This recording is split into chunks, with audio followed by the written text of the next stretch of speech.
Os altos índices de desemprego, a volta das altas taxas de infecção por coronavírus e a ameaça da fome com o aumento da inflação parecem ter feito o eleitor rejeitar os candidatos apoiados por Bolsonaro no segundo turno. Na entrevista central, a cientista política Marina Lacerda avalia o impacto dos resultados da eleição para a onda conservadora vivida no Brasil. E nossa reportagem mostra que o aumento no número de mortes e infectados na segunda onda de coronavírus poderia ter sido evitado com estratégias de contenção.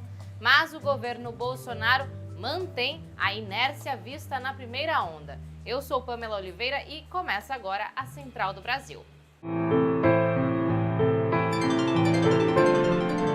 Central do Brasil. A direita tradicional conquistou mais prefeituras, vencendo em 25 das 57 cidades onde ocorreu o segundo turno.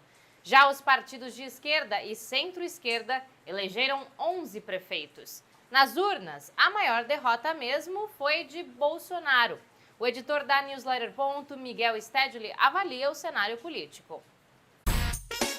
Embarque imediato. Os resultados eleitorais do primeiro e do segundo turno demonstram o fim da onda antipolítica e antissistema que elegeu Jair Bolsonaro em 2018.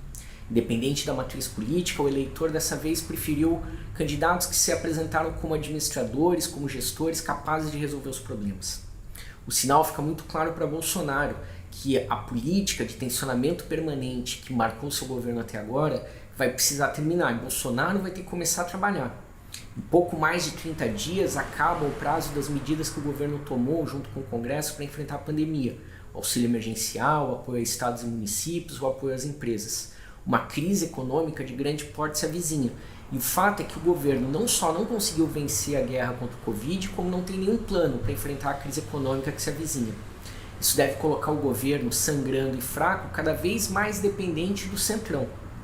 Nesse cenário, cabe à esquerda em 2021 ter a capacidade de apresentar propostas concretas, de transformar isso em bandeiras de lutas e conseguir, de fato, derrotar esse governo nas ruas no próximo período. Os níveis de infecção por coronavírus no Brasil voltaram ao patamar de maio. Nesta segunda-feira, o agravamento da situação sanitária levou o diretor da Organização Mundial de Saúde, Tedros Adhanom, a se pronunciar pedindo que o Brasil leve a sério o aumento das infecções e do número de mortes. Para que isso não voltasse a acontecer, quais medidas deveriam ter sido empregadas pelo governo Bolsonaro? Quem nos conta é Afonso Bezerra. Nacional. Com aproximadamente 9 meses após o primeiro caso de coronavírus, o Brasil volta a registrar recordes de contaminação e se depara com o que os especialistas já alertavam: a possibilidade de uma nova aceleração de contágios. O ministro Pazuello nega a existência desse segundo momento. Estados e municípios já estão em alerta. O que chama a atenção é que, mesmo diante da tragédia que vivemos durante o ano todo, o governo federal permanece na mesma inércia, com negacionismo e promovendo desinformação. Especialistas apontam que, diante desse crescimento de contágios, ainda faltam coordenação, rastreamento eficiente e forte política de prevenção, como analisa o advogado sanitarista Tiago Campos. Nesse caso específico dessa segunda onda, esses sinais estavam dados, o governo federal estava ciente do que viria e poderia ter adotado mecanismos simples, como fechamento das fronteiras, ou testagem em massa daqueles que ingressassem no país, ou ainda ampliação da comunicação com a população para que houvesse a adoção das medidas de precaução e de prevenção do contágio do coronavírus. Espera-se do governo federal uma postura de comando e liderança, mas o que se assiste é uma desorganização. O presidente ainda insiste em defender a cloroquina. Enquanto há uma demanda por rastreamento da doença, quase 7 milhões de testes de Covid RT-PCR podem perder a validade em um armazém do governo federal.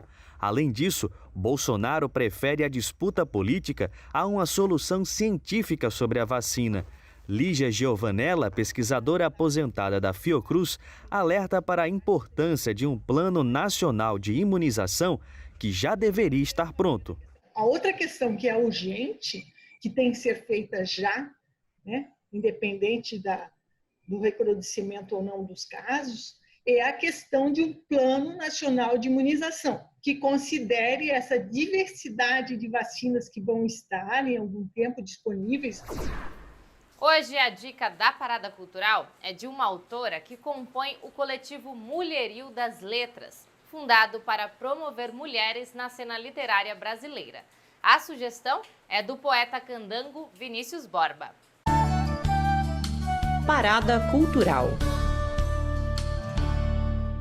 Incandescente, recém-lançada aí pela grande poeta Eva Vilma, do Mato Grosso do Sul, figura especial, professora, sarauzeira também. E eu sou Vinícius Borba, poeta aqui do Distrito Federal, mas estou hoje apresentando Incandescente, que está sendo lançada aí nessa segunda edição da coleção Mulherio das Letras, lançada aí pela Editora Popular.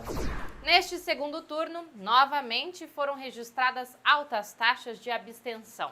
Em São Paulo, no Rio de Janeiro e em Porto Alegre, a abstenção ficou acima de 30%. Apesar disso, a avaliação do Tribunal Superior Eleitoral tem sido de que o comparecimento às urnas foi expressivo, já que as eleições foram realizadas em meio à pandemia. Nayata Wani nos mostra um panorama dos resultados eleitorais. Trilhos do Brasil. 57 cidades brasileiras elegeram os prefeitos e vice-prefeitos no segundo turno. Em São Paulo, reelegeram para a prefeitura o candidato do PSDB, Bruno Covas. A administradora Vanessa Dutra comenta a escolha dos eleitores. Então, teria uma grande demanda desses eleitores, desses outros candidatos de direita, liberal, que iria para o Bruno Covas. Não acho que foi a aprovação da gestão passada. Eu acho realmente que a população de São Paulo, os paulistanos, não queriam arriscar, né, numa nova gestão. Já no Rio de Janeiro, o candidato do DEM, Eduardo Paes, foi eleito com 64,41% dos votos válidos. Ele exercerá o seu terceiro mandato na cidade.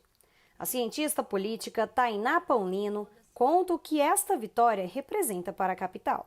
Podemos esperar uma tentativa, né, de trazer de volta um período de mais investimento financeiro na nossa cidade, sem esquecer das contradições que são expressas de uma atuação desse prefeito, que já teve uma oposição. Em Fortaleza, Sarto Nogueira, do PDT, saiu vitorioso da disputa contra o capitão Wagner, candidato apoiado por Bolsonaro. A socióloga Joyce Martins comenta o resultado. O Sarto vai ter um governo de continuidade, né? Já era o candidato da situação, e acredito que um governo sem tantas dificuldades, porque ele segue tendo a maioria na Câmara. A derrota eleitoral de Jair Bolsonaro aponta para um enfraquecimento do discurso reacionário e fundamentalista. Mas na economia, a postura da direita ultraconservadora e da direita tradicional é a mesma: implementar uma política neoliberal de austeridade. Na entrevista central, a cientista política Marina Lacerda avalia os efeitos práticos da derrota da extrema-direita nas urnas. A entrevista é de Jonatas Campos. Entrevista Central. Hoje conversamos com a cientista política Marina Lacerda. Ela é doutora em Ciências Políticas pela UERJ, do Rio de Janeiro, pesquisadora do conservadorismo na política e autora do livro O Novo Conservadorismo Brasileiro, de Reagan a Bolsonaro. E é sobre esse tema que vamos conversar. A vitória eleitoral de Bolsonaro em 2018 é o resultado de uma onda conservadora, como você afirmou em seu livro. Os resultados das eleições confirmam ou enfraquecem essa onda conservadora?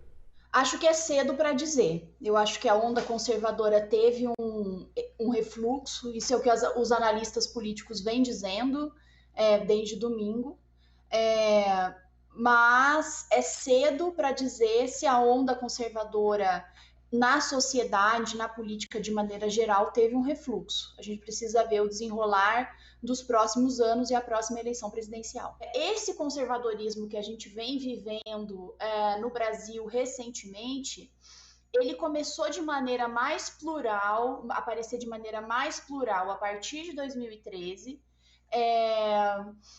e quem acabou hegemonizando esse conservadorismo foi o Bolsonaro, com as características centrais de defesa da família patriarcal, de combate a demandas do movimento LGBT e do movimento feminista, um punitivismo muito forte, um apelo às armas, e uma aliança muito grande com a direita cristã, e finalmente a defesa de princípios do neoliberalismo muito claros, retomando até o consenso de Washington. Marina, é interessante que você falou que a pauta dos costumes ela é bem majoritária nesse conservadorismo brasileiro, mas tem também o conservadorismo econômico. Você podia falar um pouco sobre isso, um pouco mais?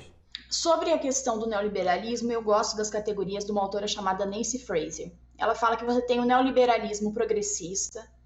Nos Estados Unidos ele é representado pela fração hegemônica do Partido Democrata, e no Brasil eu acho que a gente pode visualizar bem a Rede Globo representando esse neoliberalismo progressista, ou seja, austeridade fiscal, controle de gastos, menor intervenção do Estado na economia, mas ao mesmo tempo a defesa dos direitos das mulheres, defesa de pautas da igualdade racial.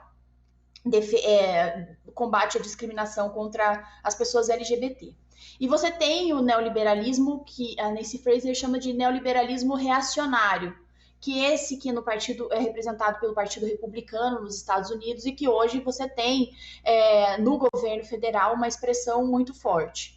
Ou seja, são princípios de mercado, com a menor intervenção possível do Estado na economia, e isso ficou muito evidente no Brasil, porque inclusive na época da pandemia, em que até o Financial Times falou, estados intervenham na economia, o Brasil foi relutante em relação a isso. Eu queria falar um pouco sobre a repercussão dessa onda conservadora na economia, eu queria continuar esse assunto. Como é possível que parte da classe trabalhadora se alinhe com governos com uma pauta econômica que vão de encontro a seus interesses, a redução de empregos, a redução de salários? Como é possível que parte dos trabalhadores ainda deem apoio para esses governos? Eu acho que um fato muito grande é o fato de as classes trabalhadoras não se identificarem como tal. Então, quanto mais o trabalho é precarizado, quanto mais aumenta o setor de serviços, menos as classes trabalhadoras se identificam enquanto classe. Então, esse é um aspecto.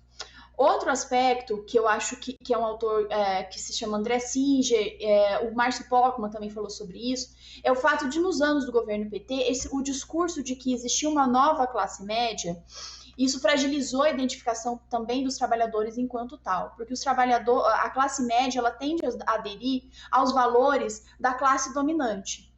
Livre iniciativa, redução de impostos, redução de direitos trabalhistas, e não aos interesses das classes às quais elas efetivamente pertencem. E no parlamento brasileiro, essa característica desse novo conservadorismo, como você fala, ele é muito forte no parlamento, e me parece que há uma adesão da classe trabalhadora a esses parlamentares, dada a grande votação que eles têm.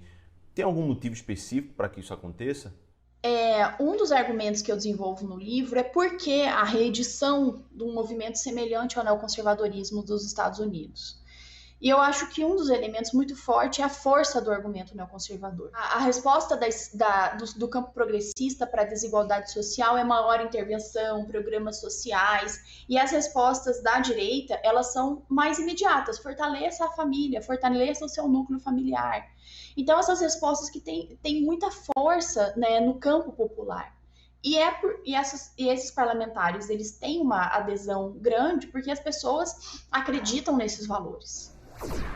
Eu fico por aqui. Para rever os nossos conteúdos, acesse nosso Instagram, @Programa Central do Brasil. Até amanhã.